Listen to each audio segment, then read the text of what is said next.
Welcome back, everybody, to the Blueberry Pediatric Podcast. I'm here with Dr. Ashley Lerman. Thank you so much for joining us. Thank you for having us. I'm excited to have this conversation. Yeah, same here. I think there's so much mystery around pediatric dental care that we all don't know as parents when we have children. Like, where do we start? When do we start? So I think there's so much to cover here that will be so beneficial to parents.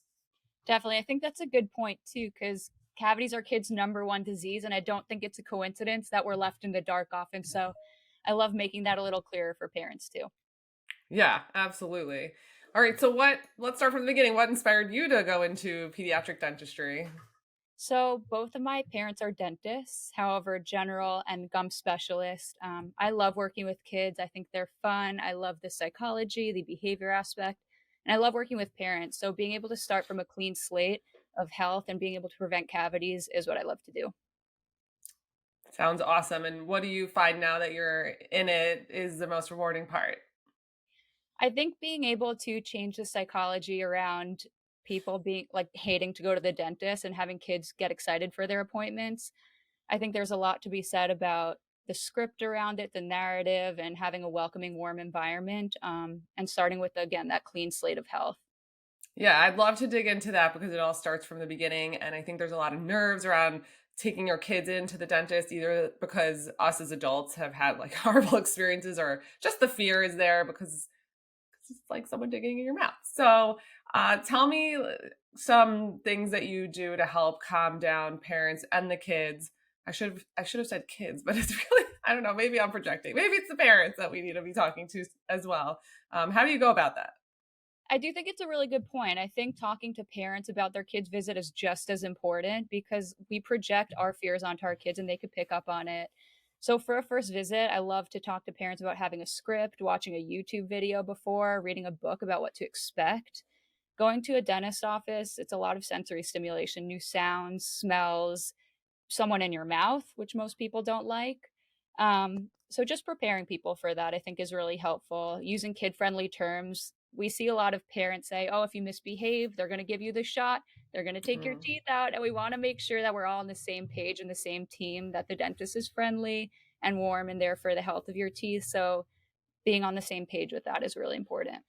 Yeah, absolutely. I think from my personal experience, the first few visits were a little tricky and scary for all of us.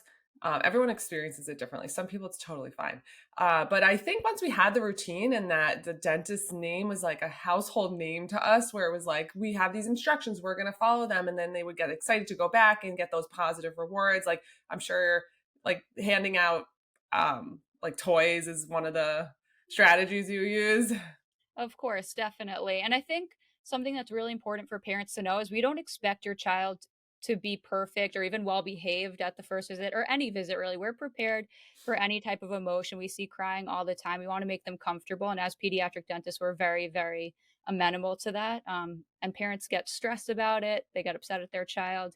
So just call it a win. We want to praise along the way. And even if your child has a tough visit, reframing the appointment at the end, wow, you did such a great job, are really, really important steps and make a big difference.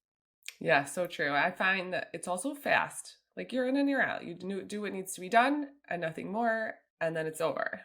Exactly. And it's the same with toothbrushing too. Like I have a 12-month-old and it's vastly different from when I'd brush his one little tooth at 6 months and he just relaxed and chill and didn't have the strength to whip around. But now he screams every time. He does not like brushing his teeth, but it's Hmm. quick, efficient. It's a non-negotiable, like a diaper change, and he recovers almost immediately. Yeah, absolutely. And I also find you worry about creating some negativity towards it because you're forcing them to do something every day that they don't like to do. But that didn't happen for me. But what do you tell parents who are worried about that? Yeah, parents are definitely concerned about traumatizing their child because their child doesn't like brushing their teeth. You won't traumatize your child from brushing their teeth. Make it quick, make it efficient. What's more traumatic can be dental care that could be uncomfortable, extensive. You don't want to leave something and brush it under the rug just for stuff to happen in the mouth that goes unnoticed and unaddressed. So you really got to focus on that prevention, even if it's unpleasant. Make it quick, try to make it as positive as possible. Sing songs if you have the energy. Otherwise, just build it into your routine early and it makes it much easier down the line. Yeah, let's talk about that routine starting early. So when do you recommend parents start this routine? So you could start wiping the gums before any teeth are in, just to get your child desensitized. Don't go crazy with it, but it will help them get used to the sensation of brushing. Once that first tooth comes in, you can introduce a soft bristle toothbrush as well as toothpaste. So a rice-sized smear of fluoridated toothpaste under the age of 3 is the recommended amount, and over 3, we want a pea-size amount. Okay, great. And then what kind of position do you recommend? So this Like, how do you depends really on. get in there? Yeah, that's the $1,000,000 question. It makes a huge difference. Like, people ask me how I do it with my child, and it's been a lot of trial and error. It's different than seeing patients. So when he was 6 months, I'd hold him in my arms and take a little gum cloth or the toothbrush and rock him because he wouldn't move around, to just kind of move his arms with my arm. Now that he's older, we do it before bath time. So he's laying on the bed in front of me. His head is between my legs, and my legs are over his arms. So I'm controlling everything. I'm able to see everything. And I use one of my fingers to open his gums, like open his jaws. And people ask me, once they have molars, just stick your finger behind their molars so they can't bite you. It helps open up the teeth so you get all over the mouth. Yeah, that's actually something I could use the tip on. It's like when you finally get in with the toothbrush and maybe they're willing, they bite down on it.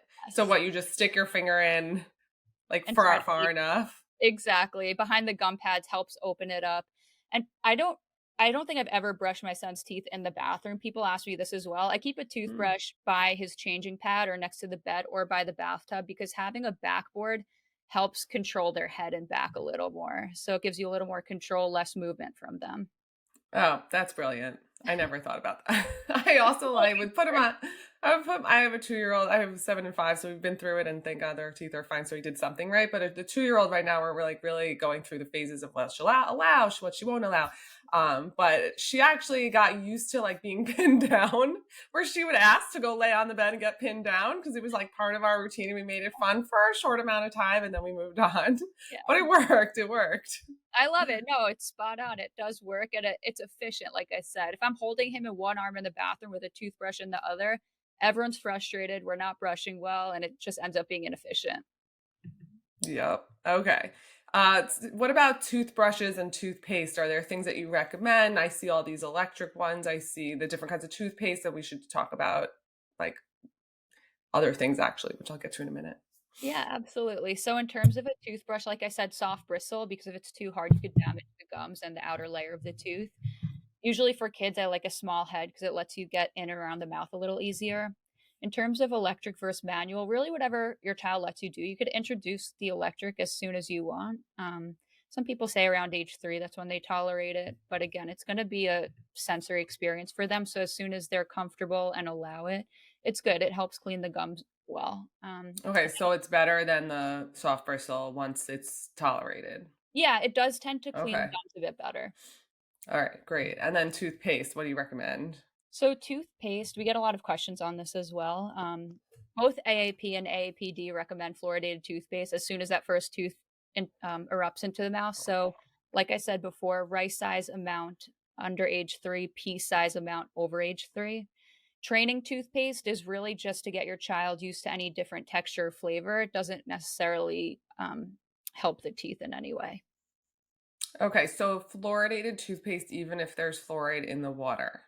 Yes, so fluoride in the water and fluoride in toothpaste serve two different purposes. Fluoride in the water is going to help mineralize developing teeth that are in the jaws that haven't yet erupted, whereas toothpaste is going to help mineralize topically, meaning by brushing on the teeth that are in the mouth. Okay, and there's another that you said training toothpaste. What is that? That's toothpaste without fluoride. So I know there's a lot of conversation around fluoride. People are scared about the safety. It's extremely safe. It's a public health success and win in preventing cavities. Um, I've been using fluoridated toothpaste for my son since 6 months, and I recommend it to every single patient. It helps those teeth. Okay, and there's this other I'm like totally forgetting the name of the ingredient in it. It's not like the crest, it's like the Toms. What's in there? Do you know Probably what I'm talking? hydroxyapatite. Yeah, what's your feelings on that? So the studies on hydroxyapatite in a toothpaste are relatively new. This data that's out there has shown that it's as strong as half strength fluoride. So, if for whatever reason you're hesitant with fluoride, it's a good second option. I think fluoride is a tool in your toolkit to help prevent cavities. Same with hydroxyapatite, but there are a lot of other puzzle pieces to the puzzle, like nutrition, diet, going to the dentist, all these things. Yeah, and if the water does not have fluoride in it, you recommend taking a fluoride supplement. Is that correct? Yes. So whether that's drops, chews, pills, you could speak to your pediatrician or pediatric dentist about it. Depends on your location, like you said. Okay, and what's the like risks and benefits of that? Like what if someone doesn't do that? What do they risk? You're at risk for increasing likelihood of cavities. You're really helping build in the mineralization into those developing teeth to set a healthy foundation for teeth down the line. Which is why it's so important. Exactly. Okay. And when do you recommend we send our kids to the dentist for the first time? So guidelines officially say 6 months within the first tooth erupting or by age 1. Okay, got it. I think this is extremely important because back to what you said in the beginning, it's about setting the patterns and the positive reinforcement and learning from very young how important that dental care is. Absolutely. And I think a lot of people don't realize there's this huge age between 6 and 13 years old where we have both baby and adult teeth. And if the baby teeth have cavities, that bad bacteria, and that's the environment in the oral cavity, those adult teeth come into that. It's very easy for the adult teeth to get cavities in that environment as well. That sets the stage for the rest of our life. Yeah, so important. All right, so before you mentioned diet and habits, so let's dig in a little bit more about that. What's your recommendations in terms of, I mean, we know sugar is terrible. It's just so hard in reality to avoid it completely, but what do you recommend we do around that, or how do we make it better and optimize their tooth care? Yeah, of course. So I think sugar is really hard to avoid. You never want to demonize a product. So I think there are a few things to be aware of. One, we typically think of candy and sodas as being bad for your teeth. We need to also consider simple carbohydrates such as crackers, pretzels. Think of things that get stuck in the grooves of your teeth because the longer they sit in your teeth, the higher the likelihood of cavities. Another thing to consider is frequency of snacking. So if we're grazing through the day and constantly exposing our teeth to these sugars, simple carbohydrates, really anything besides water, it increases our risks of cavities. So after a meal, I recommend just drinking plain water to help flush the teeth. And then another thing is milk or juice, liquids. I think that's the biggest thing because they have, even if it's natural sugars hidden there, they could sit on the teeth for long periods of time and make us susceptible to cavities. And what can you help break down exactly what's happening with sugar in the teeth? I think that might help. Definitely. So, what happens in our mouth once we eat sugar or these simple carbohydrates is our mouth gets into an acidic environment on the pH scale. And when our mouth is in an acidic environment, the bad bacteria that causes cavities can cause a cavity in the mouth. It essentially weakens the outer enamel layer of the tooth to the point where it could destruct and begin that decay process. Are there some hidden forms of sugar that we might not be thinking of? I think milk is an important one that you said before, but anything else that maybe I'm not thinking about? I think milk is a hugely important one because, especially between 0 and 12 months, where we're introducing nutrition, solid foods, and people aren't going to the dentist, they don't know that it's a source that can cause cavities. Whether that's formula, whether that's breast milk after food's introduced and it sits on the teeth specifically overnight, that's a huge, huge cause of cavities that we see as pediatric dentists. So, we highly recommend you don't sleep with a bottle of milk. If your baby likes a bottle for comfort, we recommend switching it to water after 6 months, so it flushes the mouth and cleans it rather than that constant exposure to the natural sugar. So, whereas I totally understand this, I think as a mom and other people listening might think, well, I breastfeed to sleep or I have the baby on a bottle to go to sleep. And this is all happening obviously before 6 months of age. So, how do we reconcile that? I mean, this is one of those progress over perfection. You can't lose your mind over it because my baby was the same way. Like milk's comforting to them, they go to sleep with it. If your baby falls asleep with milk and they have teeth, and you can't swing brushing or wiping the teeth in the middle of the night, which I have absolutely been there. Your baby's asleep and you want to call that a win. Try brushing first thing in the morning and just, consider it, but don't drive yourself crazy. Great advice. Are there things in the diet that you do recommend that would help the health of our mouths and teeth? Yeah, I think just being smart or thoughtful about what we're snacking on ideally. It's a little bit harder if we're on the go. So obviously things like Cheerios, pretzels, crackers are really easy and they won't spoil. But those are the things that could get stuck in the teeth. But some options are cheeses, like meat sticks, nuts, seaweed snacks, things like that are great for the teeth and good options. Same with yogurt as well. We just want to be considerate again about what breaks down to a sugar because that could damage the teeth, but also don't drive yourself crazy. Are there any like supplements I've been asked that you recommend? Not necessarily. People say magnesium, calcium, but I think there's not enough strong data to outweigh the other things that we could control, such as diet, nutrition, behavior, and habits. Okay, gotcha. So, are there what within a dental visit, I think parents would want to know about? One thing that comes to mind is x-rays because we know that x-rays are radiation and then sometimes dentists want a lot of them. So, when do you do them and why do you do them? Yeah, I think that's a great question. We hear a lot of hesitation around it. In the grand scheme of things, just to reiterate, dental x rays are extremely, extremely small. The radiation in a banana is stronger than a dental x ray radiation, which is Wait, wild. what? How? Believe it or not, What? yes, I know. It's a wild statistic. Um, Wait, how can that be? Like radiation in a banana? I don't get it. Yes, even from the sun or an airplane flight. These are things that we're taught along the way, just basically to ease our mind that dental x-rays are exceedingly safe. When they're recommended, they're completely dependent on the patient. So it depends on clinical exam. Are we seeing anything suspicious? Usually we recommend them as soon as two teeth touch so we could see in between them to make sure they're not cavities in between. That's often where we see cavities start. That's where we'll talk about flossing. And we also do dental x-rays to make sure there's no pathology, any cysts, anything we're concerned about, and making sure development of adult teeth is correct as well. And how often do you do them? Every visit or do you try and skip or what is important? It could range between 6 to 24 months, I would say. I wouldn't say it's every visit unless you're high risk. It depends on your history of cavities as well.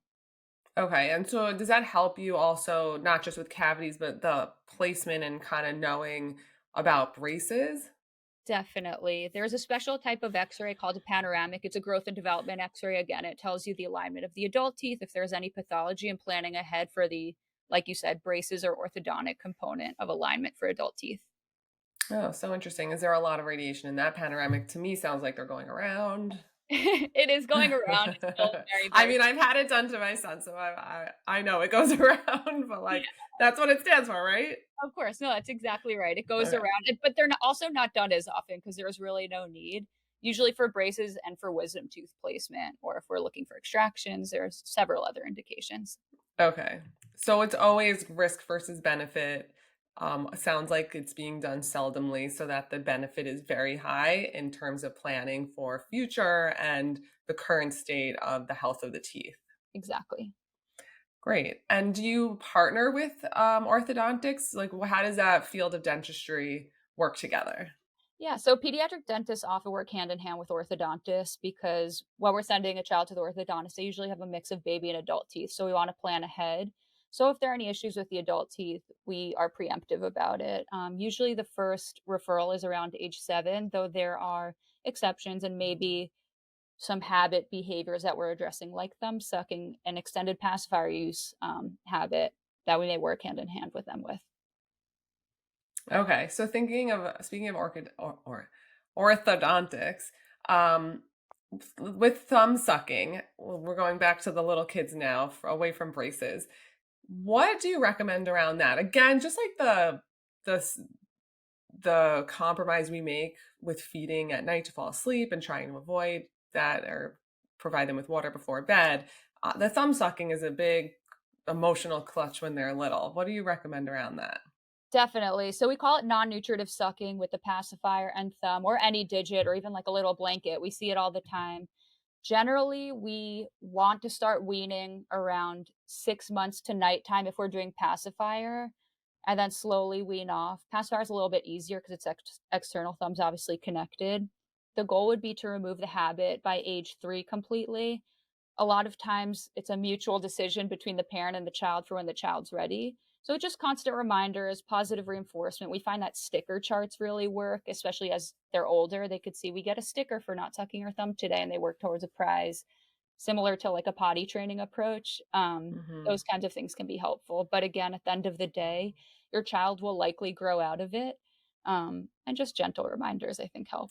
What kind of impact does it have on their teeth and their palate and potential damage it could do? Yeah, so the pressure can change the alignment of the teeth. It can cause cross bites in the back as well as flaring with the front teeth. And with the flaring in the front teeth, we see increased dental trauma with those cases because if we bump our face, the thing that's most prominent are our teeth. So it's Yeah. something to consider, especially because those adult teeth tend to be impacted, even if we're thumb sucking till after age, between 3 and 4, the adult teeth will be impacted.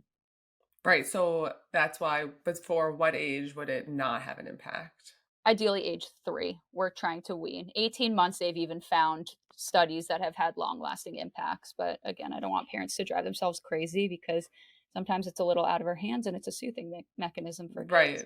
Yeah. So it's different for everyone, and you have to find out what's best for your family. I will say, as the pediatrician in this conversation, I'm also asked this and dealt with it myself with my child. The nail polish, and for a very little baby, there's no conversation around it. So it's sorry, I'm talking about the nail polish that's like bitter that you put in your mouth, and like you think that they wouldn't want to suck, but it's just not very effective. We ended up using thumb guards, which I thought seemed so barbaric, but like it's a finite amount of time to break a very, very deep seated habit. And it worked. And she Amazing. never went back. And I saw the difference. Like you could definitely tell that palate was like, what did you call it when it buck teeth? I don't know. Protruding, yeah, just Yeah. stick Okay. front. Yeah. But I saw she was growing, like that stopped a little bit. Like it looked a little less so pronounced. Apparently it's still there. So we might need a palate expander at some point, but I could see the difference, and I could see that if we didn't stop that, that protrusion would have been way worse. How old was But she? we stopped it when she was about, I think she was already 3. I think it Okay, was that's still, between like, 3 and very 4. young. Yeah, yeah, okay. Yeah, but it was tough. That was certainly tough. All right, so we talked about real like basic care. Let's get into dental emergencies. Can you tell me like what you see? Definitely. We've gotten so many of those calls, especially now that it's getting nice out. We see trauma, especially in toddlers and sports age kids, shoot up. So, one thing I think is really important, especially for parents of young kids, is to have the name of a dentist saved in your phone because if you have one of these accidents, you don't want to be searching through Google. In this case, having an established dental home is really, really helpful in these situations. Number one rule of thumb is if a baby tooth comes out, you never want to put it back in because it could damage the adult tooth. And then with adult teeth, if your child's a little bit older, that's a true dental emergency. You want to go to the emergency room or a dentist ASAP because we could save the tooth lifelong and avoid a lot of costly emotional visits down the line. So you want to get that tooth in a cup of milk ASAP. That's what I was gonna just ask you. All right, so I'm gonna break it down now. So we're gonna deal with just the baby teeth, and we're gonna go to the adult teeth. So baby tooth, let's say completely falls out. Best management, I think you alluded to, is call your dentist. That is not going back in. You tell me. Yes, exactly. Call your dentist. Keep the tooth in like a plastic baggie so your dentist can see and make sure that the whole tooth is out. Sometimes the root fractures and there's some stuff left behind. This is one of those visits where an x ray would likely be warranted because we want to make sure there's nothing left behind, depending on the age of your child and if they let us, those kinds of things. Oh, see, no one would know that. That's such good advice. And what about if it's a portion of the tooth? If it's a portion of the tooth, again, this is going to be age dependent, behavior dependent, and position dependent. So if it's a portion of the tooth and we're biting on that tooth, it's preventing us from eating, causing pain, discomfort, it's likely going to be recommended for an extraction. But there are so many other factors. You just want to make sure you see a dentist firsthand in person so they can evaluate and treat as needed. So that's not necessarily an emergency though. Correct me if I'm wrong. Depending, like if it's just cracked apart, the bottom part fell off. It's not as if you're gonna replace it. So it's not like a time sensitive thing. Correct me if I'm wrong. If it a baby tooth, it's not going to be a time sensitive thing necessarily unless there's the nerve of the tooth, the pink part showing. If there's a pink part showing, you want to see a dentist as well. They may try to save it, but again, if it's a baby tooth, it depends on the practitioner, the patient, a few other things. Okay, so regardless, we're calling the dentist and Yeah. treating it we're going to deal with the first few questions immediately. The other question I have for you, or really a statement, or you, again, correct me if I'm wrong. If a portion of the tooth falls off and it's a young kid, the other part might be an aspiration risk. And what that means is that the baby is at risk for inhaling it. So when do you see that and what do you do about that? Or like what kind of precautionary advice do you have around that? If we're concerned about an aspiration risk or inhaling the tooth, the dentist will always want to see it and make sure that it's not going to be cause for concern down the line. If it were, they'd probably want to extract the tooth. It depends again, but they always want to see it Okay. if it is a risk. Okay. And of course, these things don't happen 9 to 5 on a weekday. They happen in the middle of a holiday on a Sunday at night. So what is this something we go to the emergency room for? So I think with adult teeth, always go to the emergency room. There are a lot of dental hotlines to call if you're concerned, and they'll be able to triage you essentially to tell you whether or not to go to the emergency room. If you're ever concerned about head involvement, such as a concussion, vomiting, anything leaking from the nose, always go to the emergency room. The dental care will come after that. We just want to make sure there's no loss of consciousness and any issues with the brain. But in terms of dental, we also on our Firstgrin app have a free dental trauma guide. So it will help divert you whether or not it's a true emergency. Oh, that's awesome. Tell me more about it. So I know this doesn't exist for parents, so I created it based on guidelines. It has pictures based on baby or adult teeth if we have an accident. And it gives you a decision tree on what to do, how to do it, and when based on the trauma. So it makes it very easy for parents in a stressful situation because the last thing we want you to do is to be Googling what to do next. If it is time sensitive, we want you to make the right decision soon. That's great. And so let's get back into the adult teeth. I want to reiterate again because everyone's, if it happens, it's a bit of a panic Yeah, state. of course. What do you do with the tooth? I think that's what everyone on everyone's mind. Definitely. So if the whole tooth comes out, even if a part of the tooth comes out, put it in a little baggie or a cup of milk. It's going to help hydrate the tooth and keep the cells around the tooth if it came out alive for ideally long enough to be put back into the mouth and then for the next steps to be taken. What does it mean for a tooth to be alive? So that's a great question. There's a blood supply to the tooth, and we just want to make sure that isn't compromised because if the tooth doesn't get blood for a long enough period of time, it can die. Okay. I honestly did not know the answer to that That's a question. great question. And then, okay, here's another one. What if you don't have milk available? What's the next best thing? You could spit in a cup too. Your own spit is very good. You could, I mean, ideally not use regular water. You want to do salt water. There's a material called Hank's Balanced Salt Solution that some first aid kids have, and some parents want to have on hand if they have dental trauma. That's like the ideal. It's just not very common. Okay. I mean, yeah, I'm not like carrying Yeah, exactly. salt water solution in case my tooth falls out, but maybe there's a pharmacy right there that Yes, you can run to. exactly. Okay, gotcha. All right. What have I not asked that you are asked a lot? One thing I want to mention, we briefly touched upon it, but the importance of flossing. I know parents think I'm Oh, insane for bringing flossing up, especially when brushing is a battle. Use floss picks wherever teeth touch because I think this is one of the most under talked topics with kids and most often areas where we see cavities start. Around age 4 is when the back baby molars start to touch and a really, really common area for cavities to start because when we're brushing, the toothbrush is too big to clean in between those nooks and crannies. So stuff sits there and can cause cavities. and when do you start flossing or getting them into the habit? Totally age independent. It's very position dependent. So I started flossing my 6.5 months old bottom two teeth because they came in touching. And you just need Mhm. to pop it in, make sure nothing's sticking in there. Okay, so totally dependent on when the tooth comes in, if they're touching, those are the spots that you want to prioritize. And so I always, and with my kids, like there's two slots you can get into when you go in with a flosser. Do you need both or like just the one is good? Every single place they're touching. So two Okay. slots. So you want to like, do you know what I mean? Like Like you the can front go and like back. up and left, up and this way, up and this way. So I Yes. always No, feel like I'm no. okay. Okay, I know it's a silly question, but, like, No, it's maybe not. I could have halved the amount of work I was doing, but I It's guess a not. great Okay. question. Alright, got it. And what I've been told is that the flosser, like, the string floss is probably better, but, like, the handhelds are more realistic, so is that's just good that's good enough? We're alright? Call it a win if you're flossing. I think string floss tends to turn into a rodeo with kids, and then you end up not doing it because it turns into a headache. So just stick with what you can. And I tend to find that floss pickers work better with kids. Okay, awesome. They are much easier. Can you reuse them? Probably wouldn't, because if you're kind of just moving plaque around. There are reusable Oh, ones where you just change the string in between. There are a couple of companies that have come up with that. okay. We need ones that are not plastic if they're 100%. so There are bamboo disposable. ones. Yeah, I Oh, completely agree. alright, we can go for the bamboo. Good to know. Alright, what else are you asked a lot about that I might have missed? Flossing was a big one. A big one. I think whitening's a big one in this day and age with social media. I Mhm.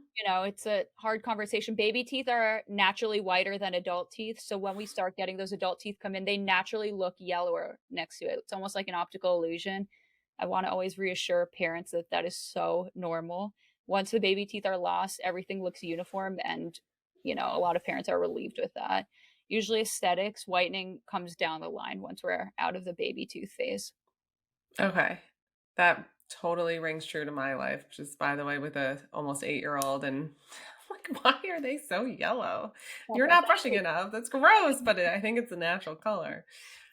And so we were always told, like, brushing at night is really important, brushing during the day is more like social grace that you're doing for everyone else. Is this true, or should everyone really be, I mean, adults obviously, but, like, should kids really be in the habit of brushing twice a day or even more, actually? Ideally twice a day, especially like you said, the nighttime brushing when we're eating and drinking through the day. You want the teeth to be clean overnight, but it's good to do it first thing in the morning as well. Do you try to make that morning brush after breakfast is eaten, or it's just like if you get it in, you're good? I think for a lot of young kids, as long as you get it in, just call it a win, because parents are busy trying to get to work, trying to balance making breakfast and get out the door. So if you're able to work it in, just call it a win at that point. Can we talk a little bit about grinding? I mean, I can hear my kids down the hall, like 2 rooms away, grinding their teeth, and it drives me insane. Is this bad? We hear this all the time from parents. They're concerned. They think there can be issues. It's always good to bring it up with your dentist. We always want to know. Grinding can be a normal sign of airway development, or it could mean something more. So we want to know if your child is also snoring. We want to know if they had their adenoids checked out. Usually, if there is an airway issue, which that could point to, we'll make a referral to the ENT and work alongside them to address it. Okay, so I'm going to break this down a little bit. So, grinding, should there not be anything related? Is this a normal, common habit that kids have? Yes, we see this often and they can outgrow it often. Okay, so, and especially to me, I'm like, oh, it's just their baby teeth. Is that, like, is it okay? It is okay as long as everything on the clinical exam looks okay. We wanna make sure there isn't excessive wear. Sometimes we see extra grinders where they're grinding down to the nerve of the tooth. Ay, That's usually something we're gonna work with the ENT on because it might point to an airway issue. If we see that in the adult tooth, we might make a night guard, something like that, but usually with younger kids, we don't do night guard because it could be a choking risk. okay, but with older kids with adult teeth, night guards are one of the ways to deal with it. Yeah, Once everything more severe has been cleared away. exactly. If it's an indication we're seeing wear on those teeth, it could be a good addition to the routine. Okay, so I see mouth guards as one really good solution to, like, the actual physical problems of the teeth. But is there, like, any way to have them just stop grinding? I think that's almost like a behavior and psychological question, maybe finding Yeah. out the root of what's going on because we see a lot of grinding shoot up in September, which is when the school year starts. Oh, So just thinking about life events and what else is going on and maybe approaching it from that angle as well and giving the parents the tools for that. okay. And so you mentioned breathing and adenoids. That's a lot. So I know a lot of concern about open mouth breathing when sleeping. Can you tell me what the concerns are around that? Yeah, so with open mouth breathing, I know this is also a big conversation. We ideally want to avoid dry mouth because if we have a dry mouth, we don't have a lot of saliva, and saliva helps protect against cavities. So closing your mouth, keeping the mouth moist with saliva is protective and good for the teeth. We never recommend taping your child's mouth shut at night. I want to make that super clear. I know Yeah. some places on social media is touting that. That's just Yes. Let's dangerous. just say it again. We don't tape kids' mouths shut. Correct. Correct. Period. Correct. Exactly. But with open mouth breathing, there are studies with orthodontics that it could change development of how the face develops. So we could develop a longer face, a little bit hollower of a mid face. But that's in severe cases. I wouldn't necessarily say that's the norm. Okay, so for the most part, this is not happening to most kids. If they're mouth breathing, I will say as a pediatrician, it's very common if they're stuffed up and have a virus and can't breathe through their nose, which they have to open their mouth to get oxygen in and breathe. And then if this is a really big, a habit that's more generalized than that, is the first place to start going to your dentist. I think going to both your pediatrician and dentist and then possibly going to ENT would be the next feasible step, but making sure Mhm. you go through all the options. And like you said, we see this come up all the time during allergy season too. Okay, and so, like, when it comes to the adenoids, how is all that related? You think that they're when you refer them to the ENT, which is ears, nose, and throat doctor, what are some of the things that they do? So they'll always do an evaluation. They want to look at the tonsils and the airway to make sure it's clear. They may keep an eye and monitor, see if the child outgrows as the airway develops and matures, or they may plan for the tonsils to be taken out or shaved down. There are a range of options. Okay, so all really depending on the root cause of it and what's the best thing in Yes, the big picture. Yeah, makes sense. exactly. And then what about tongue ties in babies? What do you there's a lot of different schools of thoughts about this. Do a lot of people come to you with this as as their dentist? Absolutely. We hear it all the time. One thing I want to stress is for tongue ties and lip ties, it always goes back to form and function. So if you see that tethered piece of tissue, does not necessarily mean it needs to be treated.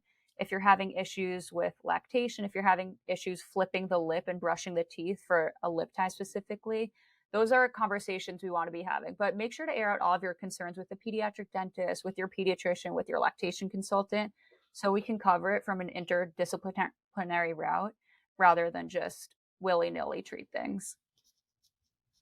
Great. All right. Well, I'm out of questions. Is there anything else we should talk about that you want parents to know?